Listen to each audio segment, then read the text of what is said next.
When I was younger, I punished myself harshly for my mistakes.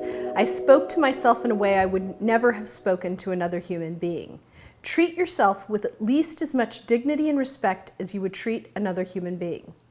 I often like to tell the story when I was working with someone who would say to me, Anne-Marie, I am so bored with you talking about a mistake you made. He would brush off mistakes and just move on. And one day I made a particularly small mistake, but I couldn't quite let it go, so I talked about it all day long. And by around noon, he said, you need to just go home. And I thought he was kidding. And he said, go home, take a bath, have a glass of wine, and come back tomorrow because I am sick to death about hearing about this stupid mistake. And the next day I sat down with this boss of mine and he said, Anne-Marie, you made a mistake, and that's it. It was a moment at a time. It's not who you are. But you have to learn to rebound much faster from those mistakes or you're going to become defined by them. And it was a real lesson for me, and he was a great example in not becoming defined by a mistake.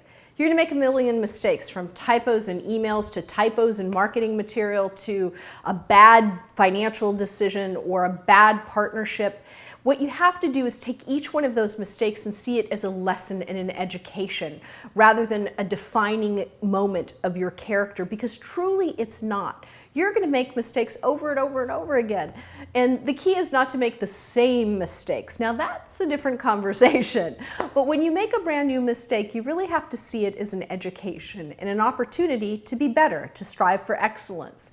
So one of the things I'd really like to share with you is the ability to forgive yourself and to let go of things. When you make a mistake, whether it's in your personal life or your professional life, learn from it, let it go, and move on. It will serve you so incredibly well, and it will increase sort of the quality of your life and improve the quality of your life. So think about for yourself how you manage mistakes. Are you kind to yourself? Are you forgiving? Are you resilient? Or do you really harbor a lot of sort of self-resentment when you misstep? So take some time in the next week or two to really write about that a little bit in your own relationship with mistakes and how well you actually rebound from them and learn from them. Or do you use them as a tool of self-destruction?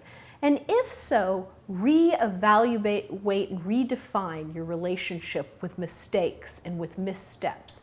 It will change your life entirely and give you room to have more fun and to grow and be more successful. So this week, take a little bit of time to look at how you manage your mistakes.